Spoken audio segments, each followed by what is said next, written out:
Hello, everyone. Dr. Victoria Skirbo here, speaking to you from the Seeds of Transformation Healing Center in Wareham, Massachusetts. So today we're going to do the astrology of the week ahead, along with a card reading for the week ahead. There actually isn't a whole lot going on this week, except for like one big thing, and this big thing is something that actually began back in 1988. That is a last quarter crisis in consciousness square between Saturn, the planet of structure, and Uranus, the planet that likes to disrupt the structures, the progressive and sometimes chaotic Uranus. Now, we did have one already that occurred in February, and this is the second one, and we will have one in December. All of these squares are really the primary aspect that is in the heavens this year. And it really is about moving in the direction of progressivism and away from the more tried and true and traditional ways of doing things. So this is actually a really good time to move in a progressive direction. I think we have a choice to move in a progressive direction, or we can move in a direction of chaos for chaos's sake. It'll be our decision and where we put our energy as to how we're going to play this. Okay, so let's get started. I am going to share with you my, okay, let's do this. And we are going to start, hold on 1 minute here, week 3, starting with Sunday. Let me make sure I'm starting in the right place. Yes, okay. So let's get started here with the slideshow. Okay, so here we go. So this is for the astrology for week 3 in June 13th to June 19th. Today is the 13th. It's a Sunday. Today the moon shifts from Cancer to Leo. That occurred around 2:46 or something like that this afternoon. And of course, the shift from Cancer to Leo. Cancer moons are sensitive, they're introspective, they're introverted, they feel deeply, but they don't always share their feelings because they're still sort of trying to figure things out. Once the moon moves into Leo, people become much more self-expressive about the way they're feeling. So take that into consideration today and over the next few days while the moon is in Leo. Today we have a sextile between Venus and Uranus. This is actually a Gemini side sextile or a waxing sextile. Waxing sextiles have the energy of Gemini, and so it's about accumulation of knowledge. It's about communication, opening the lines of communication. And this is about our values and the changes and the shifts that have occurred in our values. And this is also opening the lines of communication around progressive values because Uranus can be progressive. Uranus can also be chaotic. So you might find people opening the lines of communication around their chaotic and somewhat destructive beliefs as well. Values, excuse me, not beliefs. This particular cycle began back on April 22nd, when these two planets, Venus and Uranus, made a conjunction at 11 degrees of Taurus.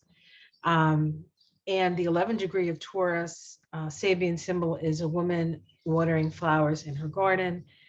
The keynote is the development of the powers of the mind on which ego consciousness is based. So I guess the question is, what are you watering your garden with? Are you watering your garden with ideas and communications that will help something to grow, or are you filling your watering can with things that will only create more chaos? Good question. We also have Venus in conjuncting Saturn today. This Venus and Saturn, Saturn is the structure of our consciousness. Venus is our that which is important to us, what we value, what we love. Venus can be relationships. This in conjunct to Saturn requires a mental adjustment. It requires us to be humble. It requires us to, if at first you don't succeed, try again kind of thing, because this is a Virgo side in conjunct. Virgo sides in conjunct are much more internally oriented. And so the adjustments that you need to make, the mental adjustments that you need to make come from within you. It can feel like insecurity or not really sure that it's the right thing to do. Virgo can be quite hard on themselves.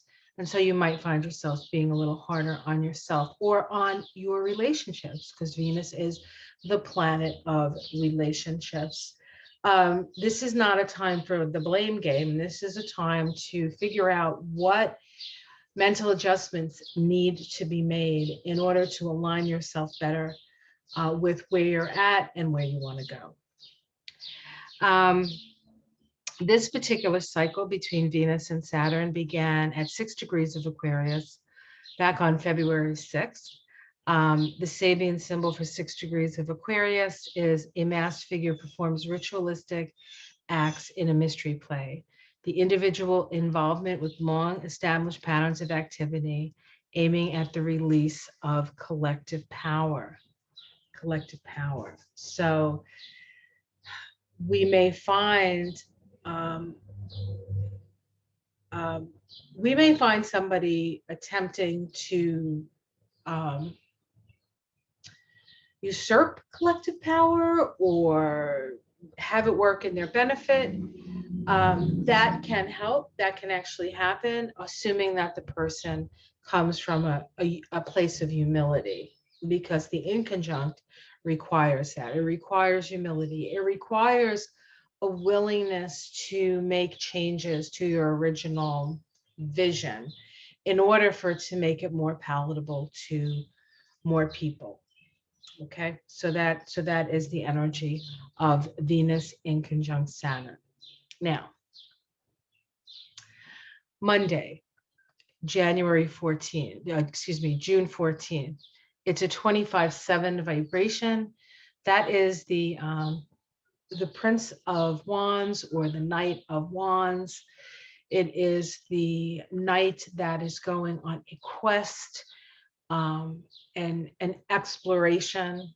And this is located, the 25/7 vibration is located in Tiphereth, or the heart chakra, if you want to look at it from the perspective of chakras. And it is a 7 vibration. So it's about coming to understand your own heart, coming to understand your own heart. That's the vibration of the day. What's happening is that Saturn is making the second of 2 last quarter squares to Uranus. The first one occurred on February 17th at 8 degrees of Aquarius for Saturn and 8 degrees of Taurus for Uranus. Just to go back to that time, 8 degrees of Aquarius, which is where Saturn was, beautifully gowned wax figures on display. The inspiration one may derive from the appearance of exemplars who present us the archetypes of a new culture. Squared, a sleigh on land uncovered by snow. This is 8 degrees of Taurus, the value of anticipating and preparing for expectable conditions. There's a part of me that feels, just from the Sabian symbols here, there's a feeling of having to really look at where we're at and take seriously the situation that we find ourselves in. And that is more important almost than, these, than the personalities that might make it into a wax figure, like, you know, a star or a politician or whatever, the wax figures. That people come to see the figure of them, but it's not really them. It's just like a figure, right? So it's important to not get caught up, I think, with the cult of personality. That's what these symbols sort of mean to me. But those were the symbols from February. Now, at this time, we have the square at 14 degrees of Aquarius for Saturn and 14 degrees of Taurus for Uranus. 14 degrees of Aquarius is a train entering a tunnel, the ability to shortcut the process of natural evolution by the exercise of will, mental skill, and physical self-discipline. Square Taurus at 14 degrees, right? This is Uranus.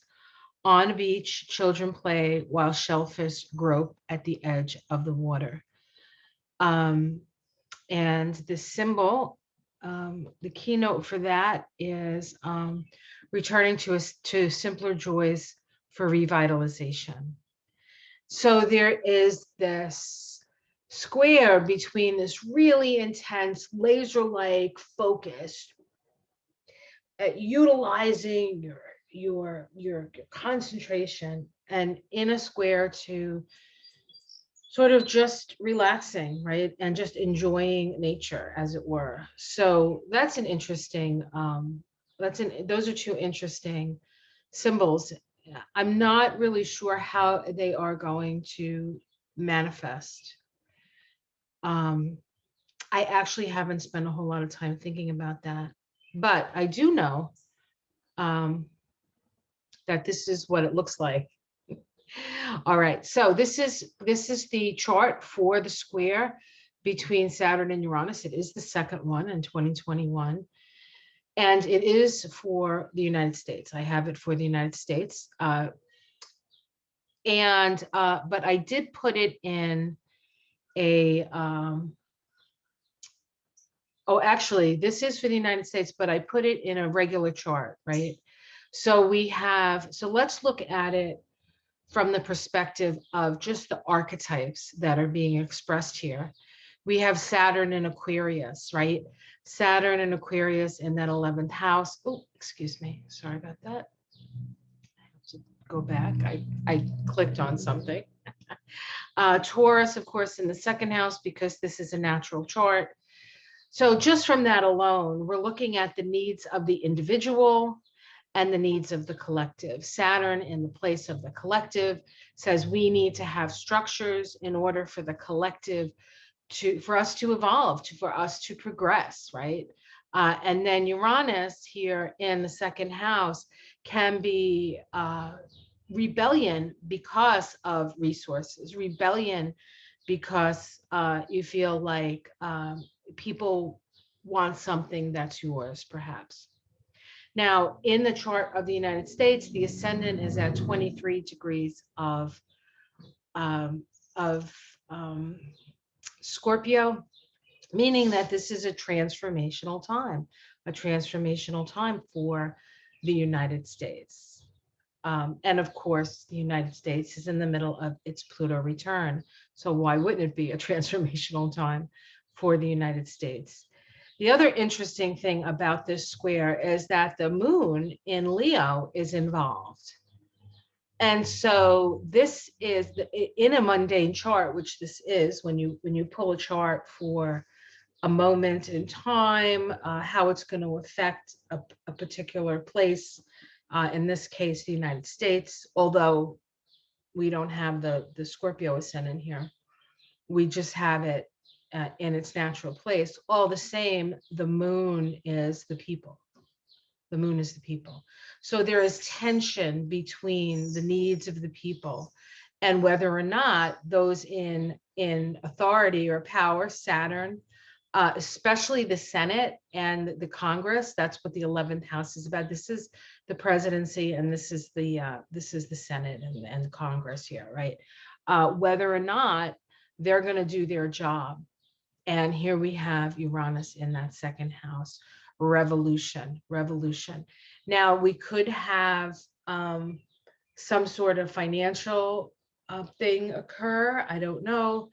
But certainly this is a fraught time, and a time when we are being asked to not do things the old way, but do things the new way. Now, I want to show you when this all began.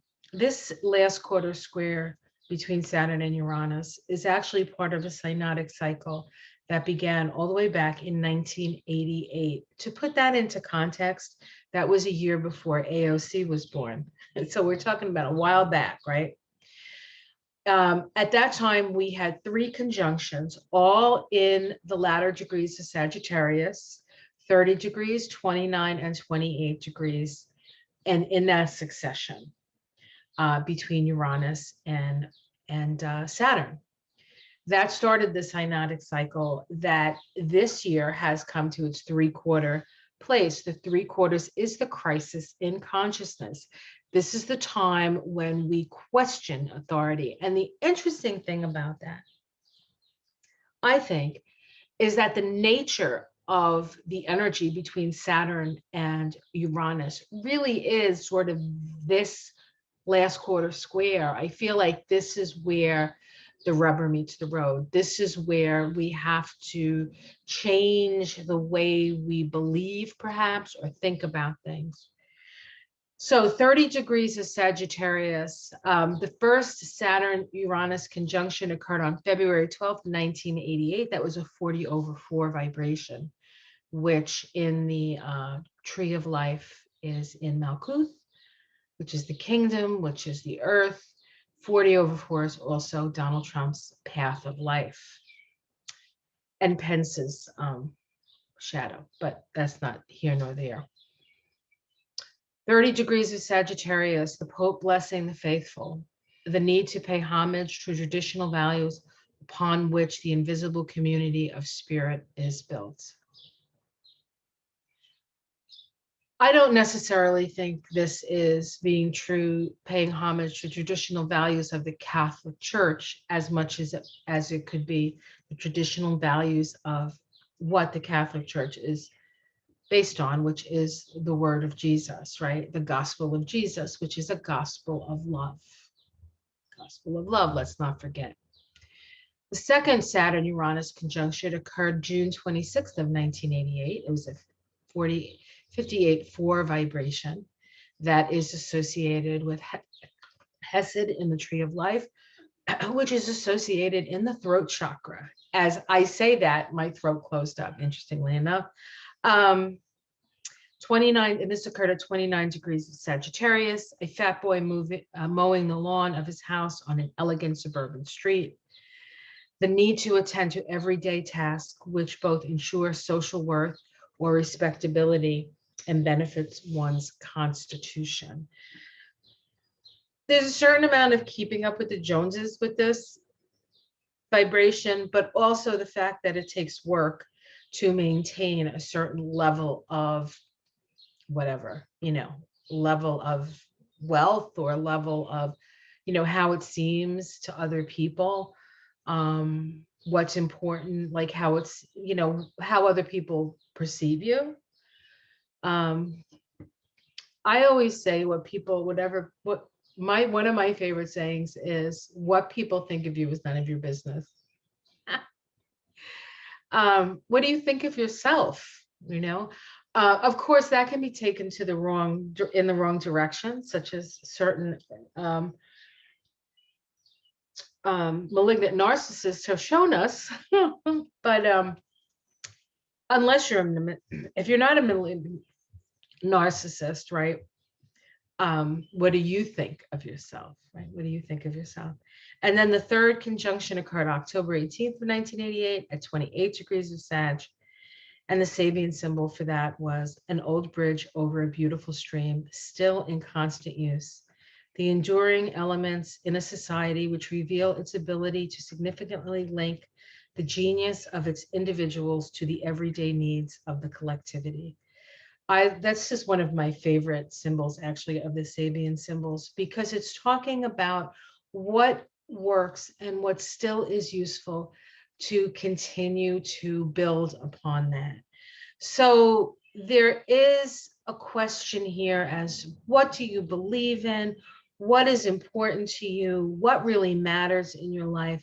And then, of course, not throwing out the baby with the bathwater, which is all things I think that we could really use at this time. Really use at this time. Okay, so that's the last quarter square. So we also have on the 14th, which is Monday, Mars in conjunct Jupiter.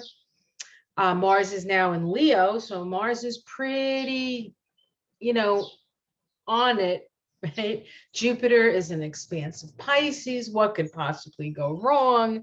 Plenty. We could miss the mark. We could overshoot. We could have too much confidence. Or we could be looking at things in an unrealistic way. Mars in conjunct Jupiter will bring in those experiences that will humble us and require us to make adjustments. There's quite a few aspects that require adjustments this week, along with this big square between Saturn and Uranus. On Tuesday, January 15th, the moon shifts from Leo to Virgo, so our ego gets a little bit smaller. Our Virgo wants to endeavor to make things better. And we have the sun making a sextile to the moon. This is a waxing sextile. The lines of communication are open. And what's important about that? Well, what's important about that is that this new moon solar eclipse was in Gemini, which is all about communication.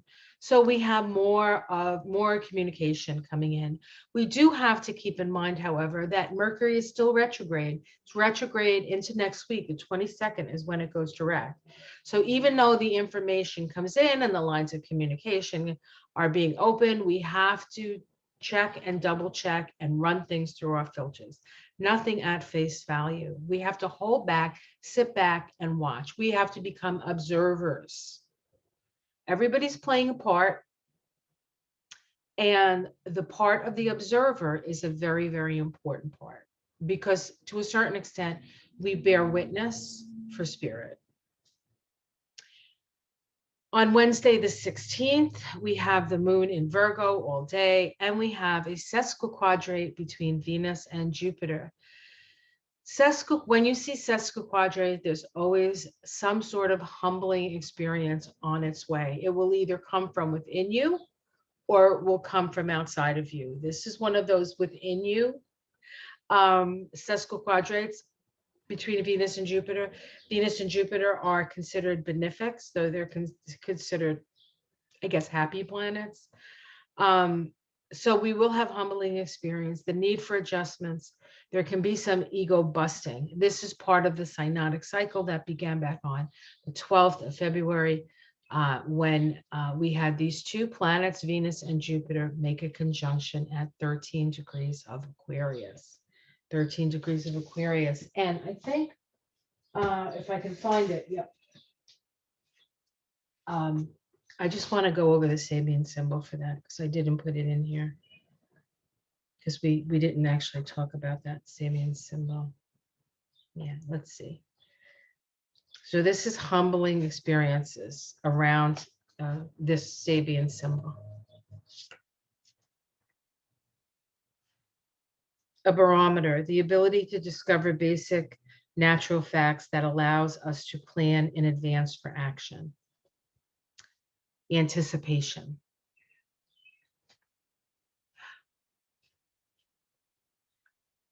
I think we have to manage our expectations with this because Venus and Jupiter are so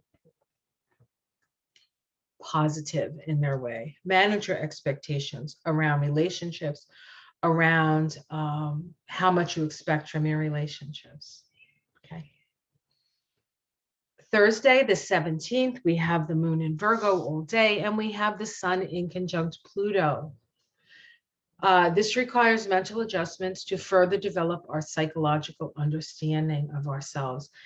the sun and Pluto, as they go through their synodic cycle, is really an illumination of um, our unconscious desires and our relationship to power in the case of Pluto in Capricorn, and our relationship to powerlessness. This is not a time, if things don't work out for you, this isn't a time to sort of fall into the, oh, I can never have it the way I want it, I will always be under the thumb of somebody. It's not about that. It's about changing the way you think, perhaps, about what power really means to you, or what it means to be powerful. Um, Humility is a very important function if you ever want to have any kind of power, because if you're not humble, you end up being a malignant narcissist that refuses to say that they lost, perhaps. Who would do that? I don't know. Okay. We also have on the 17th, we have the sun making its first quarter square to the moon. The sun is at 28 degrees of Gemini. The moon is at 28 degrees of Virgo. This is the first crisis in action that we take on that new moon solar eclipse in Gemini. Okay, Friday the 18th, we have the moon shifting into Libra. We have the sun making a sesquiquadrate to Saturn. Sesquiquadrates are ego busting, humbling experiences. You can feel blocked at this time. The best thing to do is to just step back and observe. Do not get frustrated, because this requires some readjustment of the way you're looking at it, your mental sort of acuity on it. It requires adjustments. And if you allow that to happen, if you step back and really try to problem solve, I think that you will get a lot from it. There is an if at first you don't succeed, try again kind of energy with this aspect. And because it's a Virgo, the inconjunct is a Virgo aspect. And as all Virgos, or anybody who has Virgo in their chart knows, that sometimes the first time isn't good enough and you have to try again. And so this is not to get caught up in the frustration of things not working out your way, but learning from the situation and then doing it and thinking about it in a different way. Okay, and then Saturday the 19th, the moon is in Libra, and there's stuff happening with the moon and stuff. I'll do that. I do that every day anyway, so I felt like I didn't need to get too into what was going on with the moon and stuff. But I do want to mention that this is Juneteenth, and the vibration for that day is a 30/3. The 3 is about self-expression. The 30/3 is found in Hesed, in the Tree of Life, which is located in the throat chakra. And of course, the 3 is creativity and joy, and the 0 is the God force.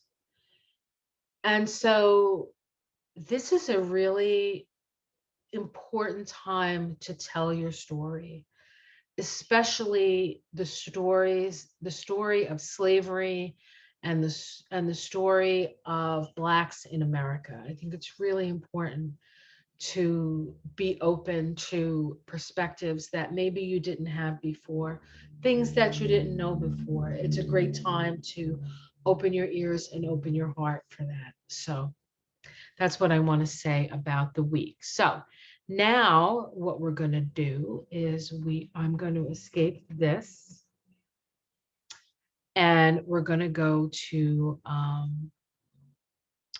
let's see, here we are. We're going to do a card reading for this week. Now, I have kind of exciting news about the card reading. I have had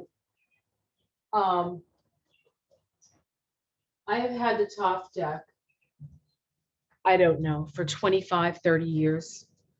And for the last 5 years, I haven't been able to find it for the whole Trump thing. And I kept saying, I could really use the Toth Deck to do these readings.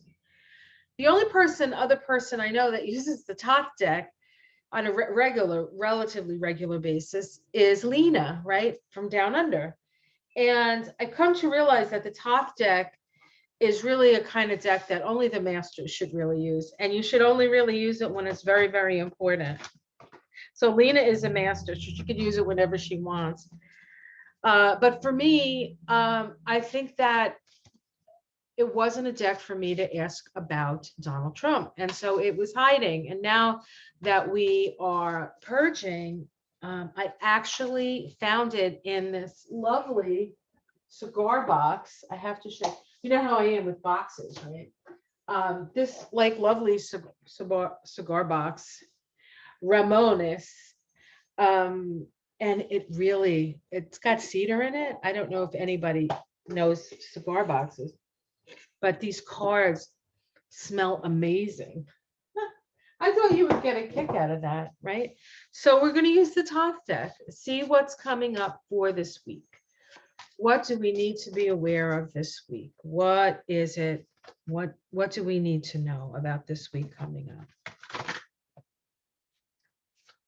All right.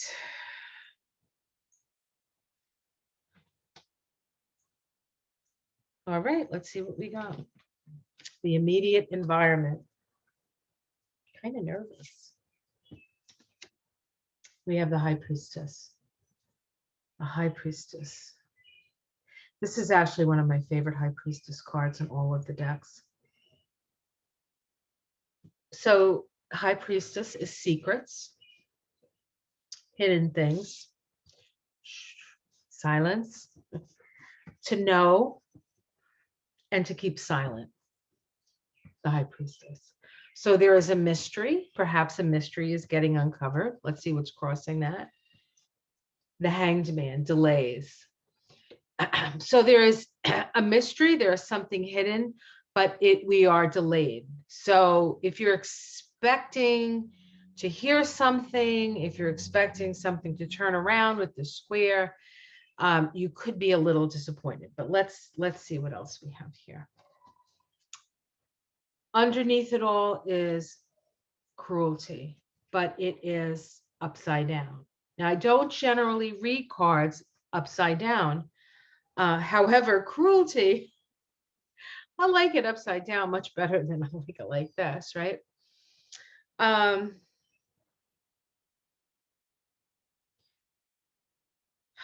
We'll leave it and see. In the past, oops, we have the Queen of Cups, the Queen of Cups. This is the empathetic, sympathetic, tea and sympathy kind of queen.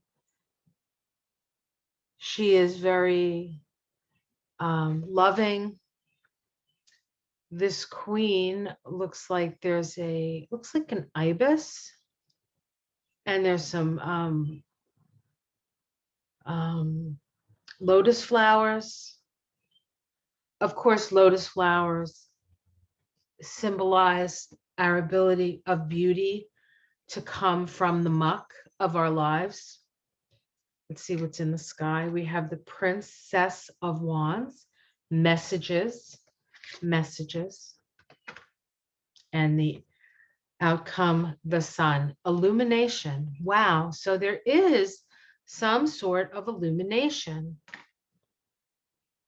But at the core of it, it is the reversal of cruelty.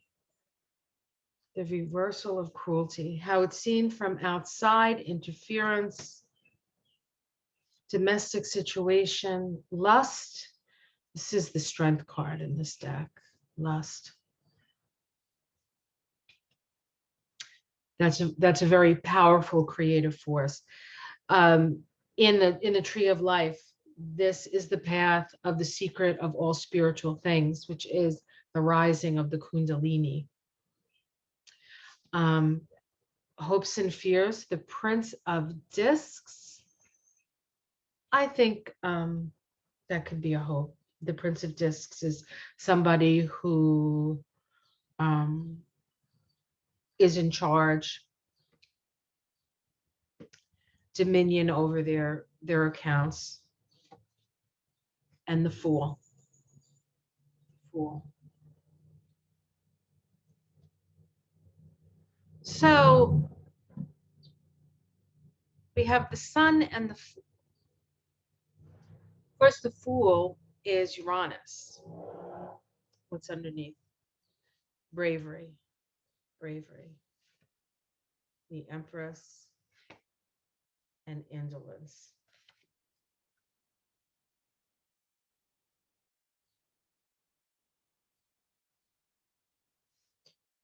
Well, what I want to say about these cards is, first of all, there's information coming out.